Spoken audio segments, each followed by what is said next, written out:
Hello students, welcome to my YouTube channel tutorial classes by Garima Singh. आज हम लोग BCA second sem की maths पढ़ेंगे जिसका नाम मैथमेटिक्स 2 है और इसमें हम लोग की यूनिट 3 लैटिस चैप्टर चल रहा है।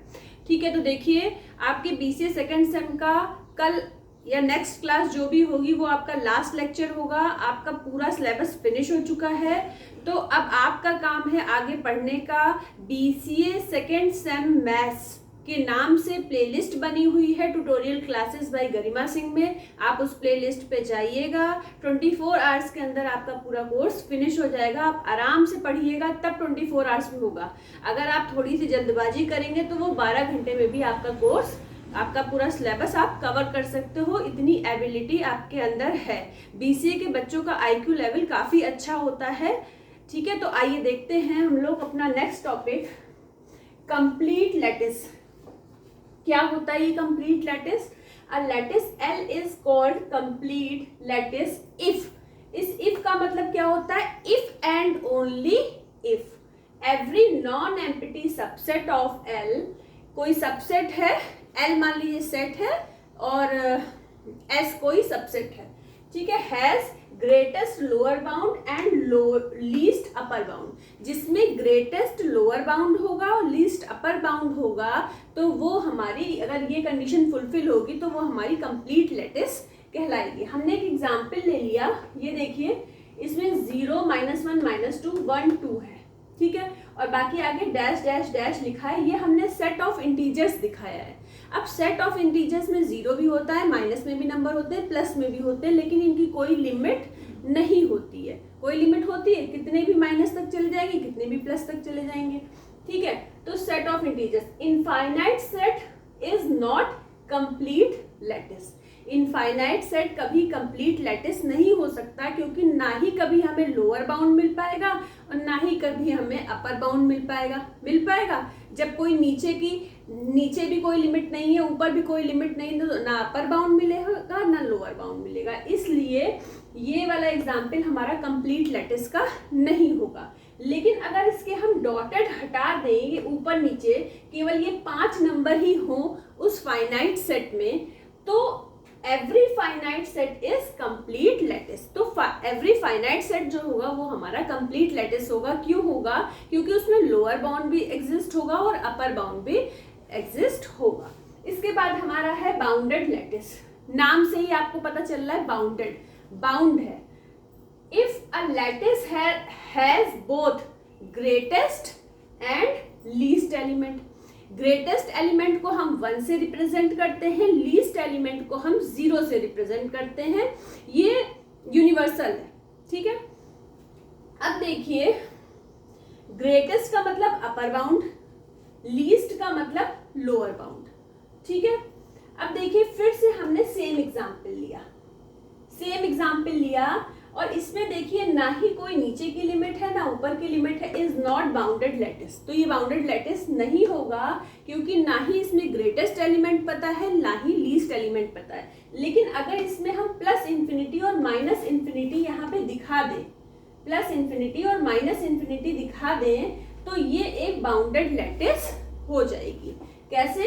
ये इसका कॉम्प्लीमेंट हो जाएगा, ये इसका कॉम्प्लीमेंट हो जाएगा, ठीक है। अब आगे देखिए प्रॉपर्टीज ऑफ बाउंडेड लैटिस। क्या प्रॉपर्टी होती है? अगर कोई एलिमेंट हमारा ए है और ये ज्वाइन हो रहा है 1 के साथ, 1 हमारा क्या है? Upper bound. अपर बाउंड के साथ कोई एलिमेंट ज्वाइन हो रहा है तो हमें अपर बाउंड ही मिलेगा, 1 मिल गया। अपर बाउंड, ये किसी एलिमेंट ए के साथ अगर मीट कर रहे हैं अपर बाउंड को, अपर बाउंड के साथ मीट हो रहा है अगर कोई एलिमेंट, तो हमें क्या मिलेगा? वो एलिमेंट मिलेगा, ए मिल गया। फिर अगर एलिमेंट के साथ लोअर बाउंड का ज्वाइन दिखाएंगे तो हमें वो एलिमेंट मिल जाएगा।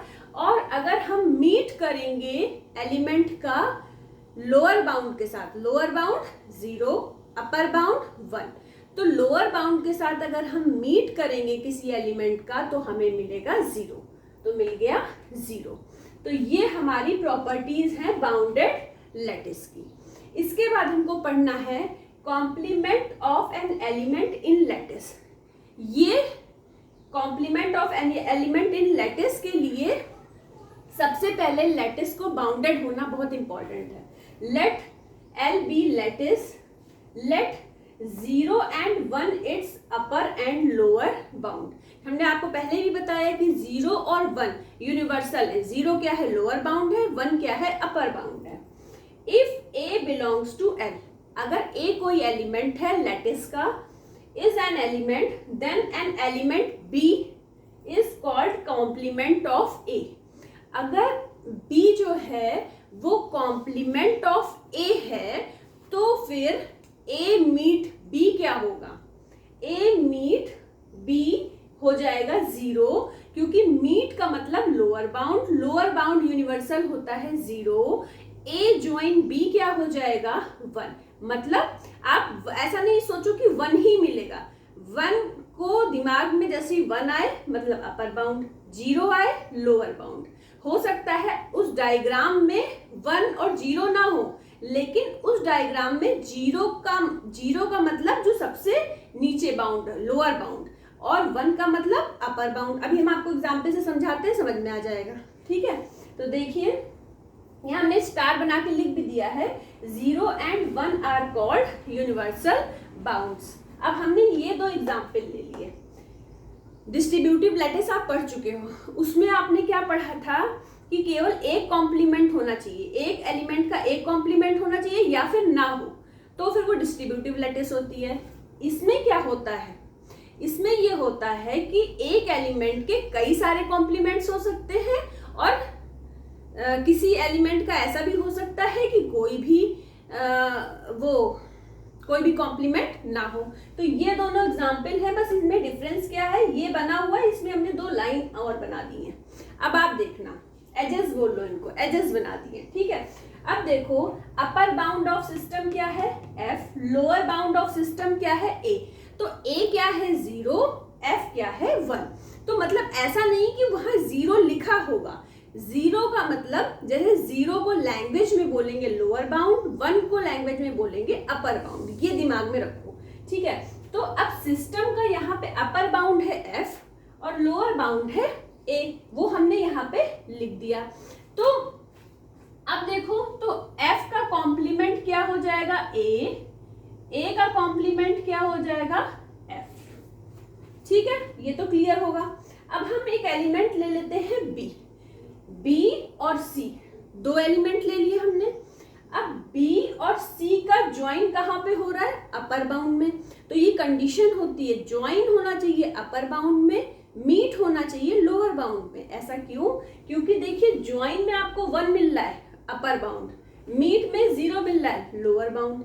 इसलिए कोई भी 2 हम एलिमेंट ले लें, ज्वाइन करते टाइम अपर बाउंड, मीट करते टाइम लोअर बाउंड। तो ज्वाइन करते टाइम b और c को ज्वाइन करते टाइम f मिल रहा है, मीट के टाइम पे a मिल रहा है। तो हम लिख सकते हैं b का कॉम्प्लीमेंट है c। अब हम b के साथ e ले ले, b के साथ e ले ले। b और c भी ज्वाइन कहाँ पे हो रहे हैं, f पे, मीट कहाँ पे हो रहे हैं, a पे। मतलब ज्वाइन अपर बाउंड में हो रहे हैं, मीट लोअर बाउंड में हो रहे हैं। तो इसका मतलब b का कॉम्प्लीमेंट e भी है। अब इसी तरीके से d का e के साथ कर सकते हैं, d का c के साथ कर सकते हैं। ठीक है, तो d और e भी, d का कॉम्प्लीमेंट e हो जाएगा और d का कॉम्प्लीमेंट c भी हो जाएगा, सेम इसी तरीके से। ठीक है, तो मतलब हर एक एलिमेंट के 2-2 कॉम्प्लीमेंट मिल रहे हैं, लेकिन कुछ डिफरेंट कर लेते हैं इसमें। अगर हमने एलिमेंट ले लिया d और b, क्या ले लिया, 2 एलिमेंट ले लिए d और b, तो d और b का ज्वाइन है d, मीट है b। तो ये ना लोअर बाउंड आ रहा है इसमें मीट में, ना ज्वाइन में अपर बाउंड आ रहा है। तो ये आपस में कॉम्प्लीमेंट एक दूसरे के नहीं होंगे। क्लियर है, यहाँ पे इसका भी कॉम्प्लीमेंट लिख दे, d का कॉम्प्लीमेंट हो जाएगा e और c, दोनों हो जाएगा। ठीक है, अब हम आ जाते हैं अपने सेकेंड एग्जाम्पल में। डिफरेंस क्या है, इसमें हमने 2 एजेस बना दिए हैं। ठीक है, और जहां पे ये पॉइंट कट रहा है उसको g बना दिया है। ठीक है, अब इस सिस्टम में भी अपर बाउंड f है, लोअर बाउंड a है। अब देखिए यहाँ पे, अब अगर हम b और c ले लेते हैं, यहाँ पे भी आप ये लिख दो ए का कॉम्प्लीमेंट है एफ और एफ का कॉम्प्लीमेंट है ए।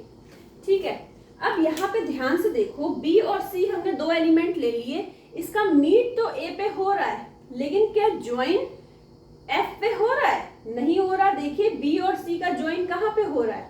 डी पे हो रहा है। फर्स्ट बार कहाँ पे ज्वाइन हो रहा है? डी पे हो रहा है। अब देखिए इसी तरीके से बी और ई ले लीजिए, तो बी और ई का भी ज्वाइन बी और ई ले लीजिए, तो बी और ई का ज्वाइन कहाँ पे हो रहा है? ई पे, और मीट हो रहा है ए पे, तो फिर से ये गलत हो गया। डी और ई ले लीजिए, ज्वाइन हो रहा है एफ पे और मीट कहाँ पे हो रहा है? डी और ई का मीट बी पे हो रहा है, डी और ई का मीट, या फिर जी पे भी हम देख सकते हैं हो रहा है, लेकिन इसके लोअर बाउंड पे नहीं हो रहा है। अब एक आपको शॉर्टकट बता देते हैं कि एज के अपोजिट साइड कभी एक दूसरे के कॉम्प्लीमेंट नहीं होते। बी का कॉम्प्लीमेंट ई नहीं होगा, ई का कॉम्प्लीमेंट बी नहीं होगा, डी का कॉम्प्लीमेंट सी नहीं होगा, सी का कॉम्प्लीमेंट डी नहीं होगा। एज के अपोजिट साइड, ये डी है सी है, एज के अपोजिट साइड कभी भी एक दूसरे के कॉम्प्लीमेंट नहीं होंगे। डी और बी भी एज का अपोजिट साइड है, तो डी और बी भी एक दूसरे के कॉम्प्लीमेंट नहीं होंगे। लेकिन ये example complement of an element in lattice के ये दोनों एग्जाम्पल हैं। ठीक है, अब हम लोगों के एक टॉपिक हम लोगों का शायद बच रहा है, एक या दो टॉपिक, वो हम लोग नेक्स्ट क्लास में ले लेंगे। आप लोग अपनी पढ़ाई जोरों शोरों से शुरू कर दो बिल्कुल। All the best to all of you. Thank you.